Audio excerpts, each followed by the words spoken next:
Hi there, welcome to my channel. Almost every aircraft scale modeler loves the F4 Phantom II, don't you? Until recently, the Japanese Air Self-Defense Force was one of the last operators of the legendary Cold War fighter jet. Japan bought 140 F4EJs and 14 Recon versions. The Phantom II ended their career with the Japanese Air Force in 2020 after serving 48 years.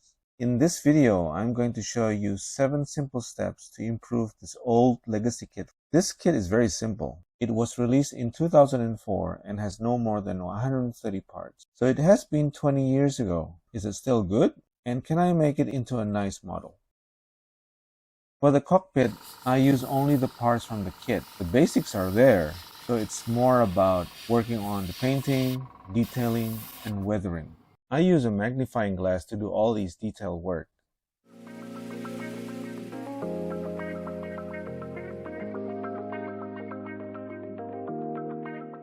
But for the seats, I use resin seats from Quickboost. Later on, I will add styrene bit soldering wire to detail space behind the pilot seat.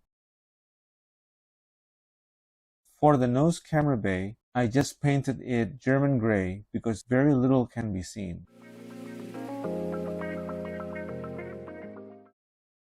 The gluing of the fuselage halves, radar, intakes, and wings were without much drama. However, there were your usual gaps and steps that you have to fix. To fix that, I filled them with Tamiya regular putty and sand progressively.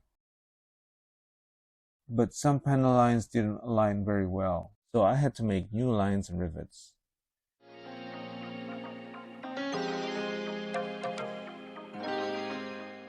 I use a pair of exhaust pipes from an F4C Academy kit. They look a lot better and they fit perfectly.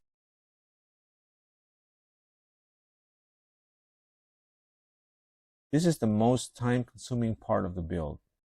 I work on the exhaust areas first. I try to replicate the distinctive burn and discoloration of the exhaust areas. I use different shades of metallics and plan an elaborate masking process. I gave ample time for each layered paint to dry. I use many reference photos before doing this, which is a very important step.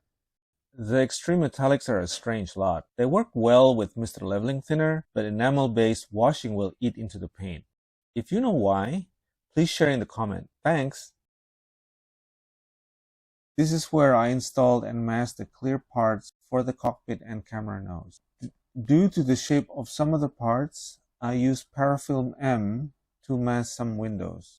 Parafilm is translucent and is very helpful in these situations.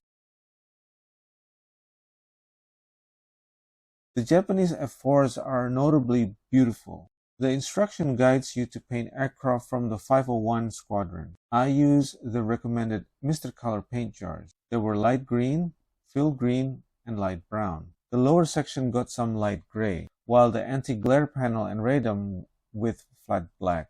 I had to make several passes to get the needed opacity because the paints were a bit translucent. Everything was done freehand except when making the border lines. I prepared 2 external fuel tanks under the wing and a single F-15 style drop tanks. All of the 3 came from the kit.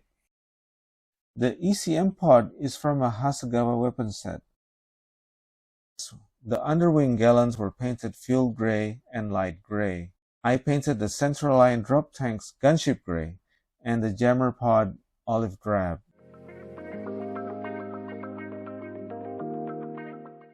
I added some details to the landing gear, including extra styrene strips, copper wire, and aluminum foil. I also shaved a bit off each tires.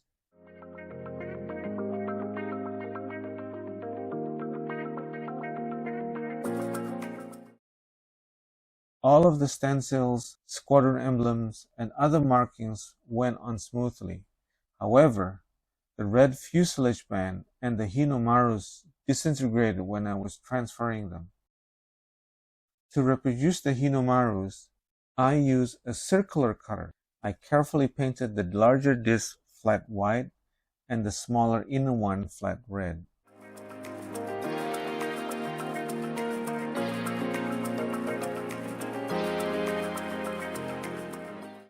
I think they look better than the decals, don't they?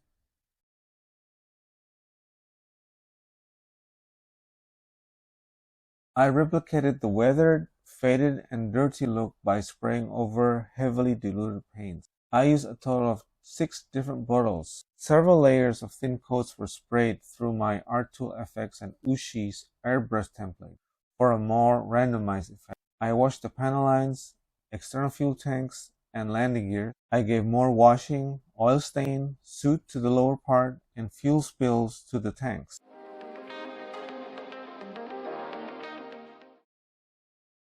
The last bits were installing the pitot tube, underwing stores, and canopies.